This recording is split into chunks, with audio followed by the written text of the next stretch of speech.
En knappt märkbar vind och de tusentals bladen är i rörelse. Som en lågmäld, lugnande kör. På hösten överhöljd av guldpengar. Eller är det små röda äpplen? Som både död och levande ger en livsrum åt hundratals arter, okända för många. Det är lätt att förälska sig i aspen.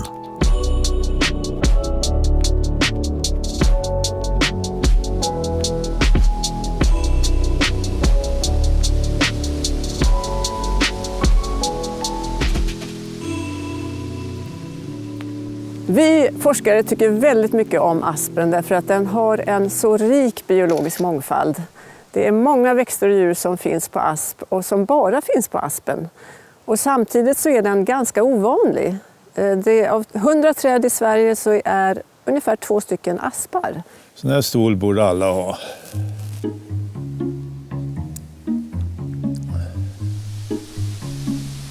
Har lärt sig ända sedan man var barn egentligen hur aspen låter. Jag kanske inte var riktigt medveten om när jag var riktigt ung vad det var som lät, men man känner ju igen det. Det är någonting som gör att man blir lite nostalgisk när man hör det här rasslande ljudet. Men det är ju något där som... Titta där. Där ser du precis. Den här filmen är interaktiv. Ibland kommer det upp symboler. Klicka på dem och huvudfilmen pausas för lite fördjupning. Till exempel så kan du klicka på Janna här så får du veta mer om honom. Och naturligtvis kan ni även klicka på aspen. Ja, välkommen till möjligen Sveriges största likbord. Det är lite knöggliga hembyggen här. Det låter lite barockt, men jag är ju omgiven här av en 50-60 000 döda insekter. Och sen har jag mängder med obestämda djur också fortfarande, så jag hoppas jag blir minst 100 år innan jag hinner igenom allt. Det här är en av Sveriges främsta insektskännare. Bengt började intressera sig och samla ihop insekter som 13-åring. Här är han i Nås i Dalarna nästan 70 år senare. Om det är någon som är väldigt sugen på en liten slapp kaffe så går det att dricka i muggen här. Efter ett liv med insekter har han fått 2 skalbaggar uppkallade efter honom själv. Jag håller på och letar efter det här djuret här. Det är väldigt yteffektivt intresse. Det får man väl säga. Här har jag några exemplar då av en art som bär mitt efternamn som artnamn. Den heter Atheta enströmi. Det är ju hedervärt att man blir ihågkommen för evigt genom ett latinskt namn.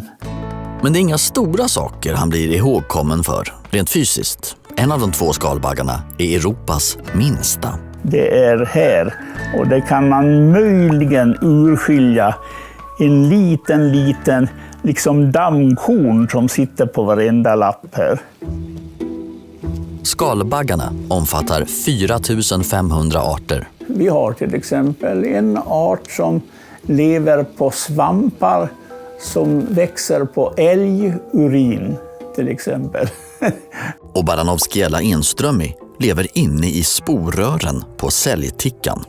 Kroppsstorleken är exakt anpassad hos den där lilla baggen till sporrörets dimensioner. Det är ju ett öppet rör, så förmodligen sitter de och snackar med varandra i den lilla tickan då när det blir för ensamt. De lever ju helt isolerade från varandra alltså, i de olika rören. Den färdiga, vuxna insekten lever ofta bara i några veckor. Det är då den kan fortplanta sig. Men den är frukten av ett gediget förarbete som ägg, larv och puppa. Faser som kan pågå i 10 år. Det fascinerar. Fjärilar flyger omkring och besöker blommor. Men biologin, kanske larverna lever i gamla kräftsår på gamla ekar och så vidare enbart. Varför finns de just i den här skogsdungen? För det är ju larvutvecklingen hos alla dessa insekter som är den springande punkten. Och det som kan också sysselsätta en till döddagar, tänkte jag säga, om man ska vara barock. Aspen verkar ha något att erbjuda andra arter under hela sitt liv. Ungaspen till exempel är mumma för en viss gnagare, bäven. Här kommer jag nästan ner i hålet med mitt lillfinger. Bävens skoningslösa tänder fäller så småningom såna här unga, lite klenare aspar. Och då blottas ofta ett hål i mitten av stammen. Aspen är angripen av den 2-3 centimeter stora aspvedbocken. Och så fortsätter det i flera decennier. Men asparna överlever. Honan lägger ägg i basen på aspen och larven vandrar uppåt. Till glädje för den vitryggiga hackspetten som efter en lyckad jakt kan få en rekorderlig måltid. Larven är ju bred nästan som ett lillfinger. Nu har larven en reträttplats kan man säga, genom att den gnager också en gång snett ner som den håller helt tom från gnagspån. Och det gör att då hackspetten kommer och börjar på och bearbeta stammen, då skyndar sig larven ner och gömmer sig under markytan. Den unga aspen är också intressant för älgen, som i sin tur bereder väg för en minst sagt nischad insekt, aspkvistgnagaren. Och den har sin larvutveckling just i de små torkade skott som uppstår där älgen har betat. Vi samlade in såna här och kunde kläcka då den här lilla trägnagaren ur de här döda skotten här. Och vi har inte lyckats hitta den på sälj eller något sånt heller. Så det visar återigen den stora betydelse som aspen har för att bibehålla en mångfald av såna här specialiserade djur. Visste du att tändstickan är gjord av asp? Av en halv kubikmeter asp blir det 1 miljon tändstickor. Jo. När aspen blir äldre, runt 20 år, börjar den locka till sig andra spännande arter. Jag vet inte om ni känner dofter av jäst äppelmos. Arter som gillar Bengts hemmagjorda äppelmos. Som jag har förbättrat med lite jäst och socker så att det jäser upp. Och det där lockar alltså framförallt de höstflygande fjärilarna. Och det kan man då smeta på det här sättet på trästammar. Ser du? Ja, den är definitivt intresserad av... Det kommer en till. Ja, nu 17 jag inte hade haven med nu då. Ikväll är vi särskilt intresserade av att få se den spektakulära jättefjärilen blåbandat ordensfly. En fjäril som få känner till. Och den har ju en fantastisk kamouflagefärg. Den sitter ju inte då med bakvingarna exponerade utan framvingarna ligger ju runt fjärilen. Och den färgen är ju exakt som lavbeklädnad på ett träd. Just det! Nu så!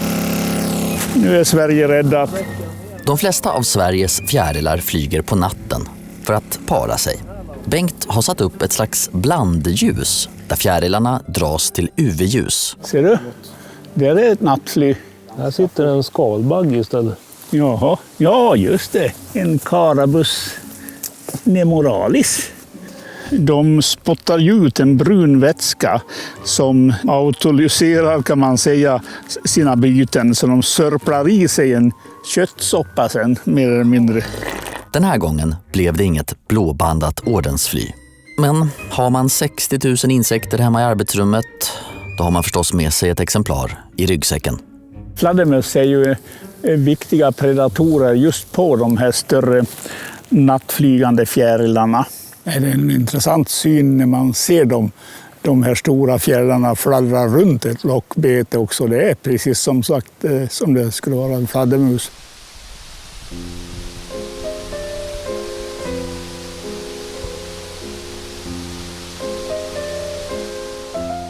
Jag tycker det är en ganska vilsam musik som man hör från aspen då den blåser så det är lagom där. Och man känner ju mycket tydligt att det är avplattat skaft där. Och så är de ganska sträva. Ja, sen slår de mot varandra hela tiden då. De snurrar så här alltså. Ja. Nästan i klass med Erik Satie. Ja, just det. Just det.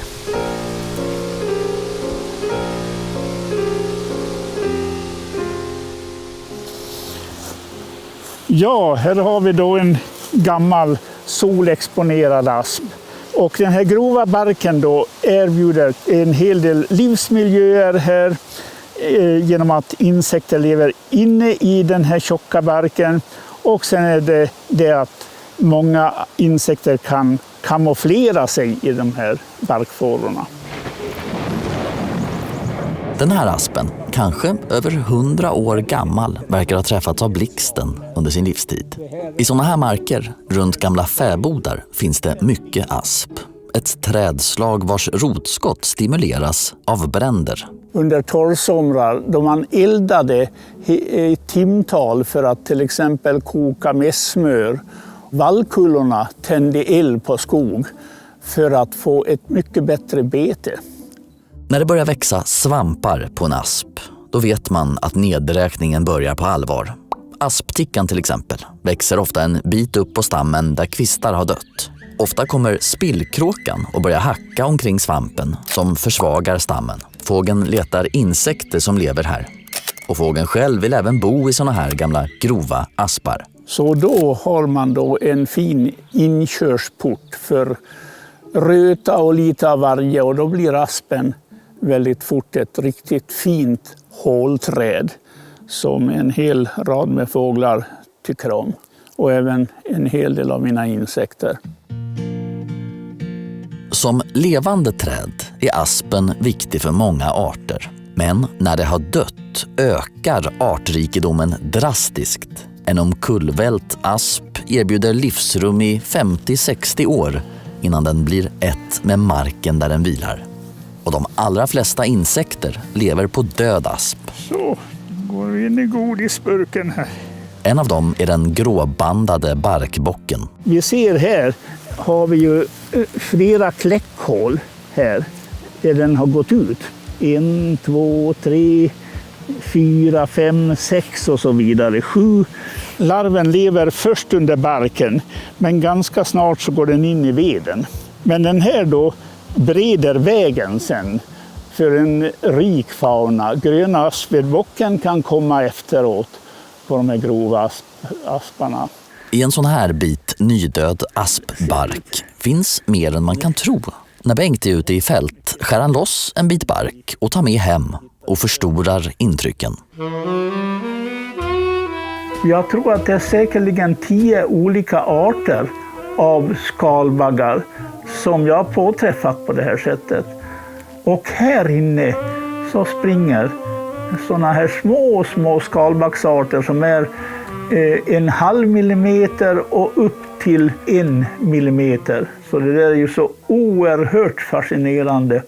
Just den här lilla världen inne i en barkbit.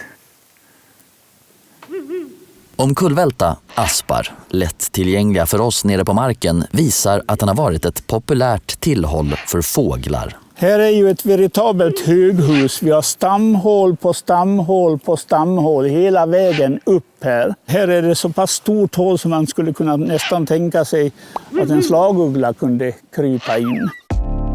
Och så har vi en insekt som är känd från vita duken. Ja, jag vet inte hur man ska tacka för en sån här fin sak. Guldbaggen. Ja, en av de största insektsarterna som man kan hitta i såna här ihåliga träd, det är den bruna guldbaggen som man söderut i Sverige hittar i ihåliga ekar. Men här norrut hittar då i bland annat hålaspar. Här ser vi mulmen i stammen. Den gottar sig i mulmen, en slags kompostgegga av murken ved, insektsgnag och gamla fågelbon som bildas under årens lopp. Du kände den personen som har tagit fram Guldbaggen med det? Ja, Till filmtävlingen? Ja, Karl-Axel Persson. Hur känner du honom? Känner jag mycket väl. Jo, han var ju entomolog också. Så att han gjorde ju fantastiska teckningar av både insekter och framförallt sådana här fantasilandskap med blommor som bara fanns i hans fantasi. Så jag är väldigt förtjust i hans konst. Han är ju död nu sedan 10-15 år tillbaks. Karl-Axel Persson har tydligen sagt så här om själva Guldbaggen då. Guldbaggen brukar flyga i solskenet på sommaren. Den skimrar nästan som en filmremsa då den flyger förbi. Något av dessa sätt att uppträda och leva kan väl vara gemensamt för filmens. Just. Låt som honom. Ja, det gör det. Absolut. Jo då.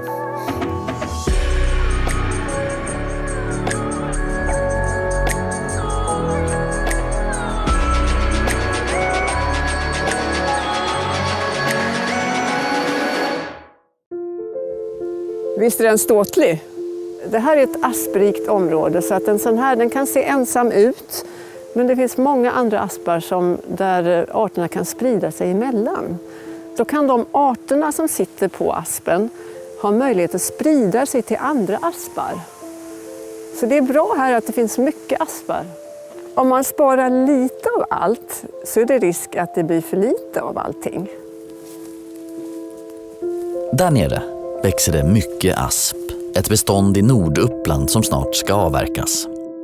Här ser vi ju att man har varit och snitslat runt den här aspdungen här. Vilket betyder att den ska sparas vid avverkning. Det är ju träden runt omkring kommer att avverkas. Men är det då bara att spara den här aspdungen? Blir det bra då? Nej, förmodligen inte. Utan när man är här ska man passa på att göra andra saker också då. Saker som ökar värdet för många av de arter som är beroende av aspen, som ung, gammal och död. Till exempel kan man ta bort granar som står för nära in på aspen. Man kan också tänka sig att kapa någon asp för att få död ved och stimulera nya rotskott som ger nya, unga aspar. Ja, nu står vi här på sydsidan av den här aspdungen. Och det här är ett utmärkt ställe att skapa död ved på för att det kommer att bli solbelyst. Däremot ska vi inte ta den här, för här borde förmodligen en spillkråka. Det är ett hål här 4 meter upp. Så den sparar vi. Den här däremot skulle man ju kunna kapa då och fälla in i ytan här och lämna en stubbe på ett par 3 meter. Får man både liggande och stående död ved här på sydsidan.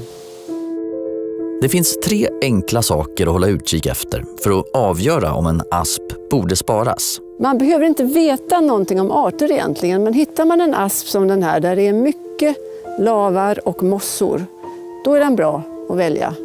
Dessutom har den här grov bark med mycket sprickor. Det gynnar också många arter. Och den har också en hålighet här uppe som kan utvecklas till bohål för fåglar. Så det här är ett bra exempel på en asp som man ska spara. Och när avverkningen är klar? Just den här markberedningen, den är ju väldigt destruktiv när det gäller liggande död ved. Så det är väldigt bra om man nu ska fälla någon asp eller göra en högstubb och lägga kronan, att man lägger den inne i aspdungen här då. Så blir den skyddad från markberedningen.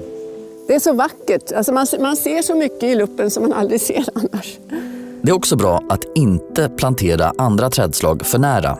Då kan träd som den här friställda aspen till exempel vara både torr och solbelyst på sydsidan och samtidigt i skugga på den mer fuktiga nordsidan. Nordsidan är skuggig och mörk och här trivs mossorna. Vi har också lavar, men på sydsidan så ser det annorlunda ut. Här har vi nästan inga mossor alls, utan här är det lavarna som dominerar och det finns flera arter som föredrar de här soliga, lite torrare sidan. Så att här är ett väldigt artrikt ekosystem.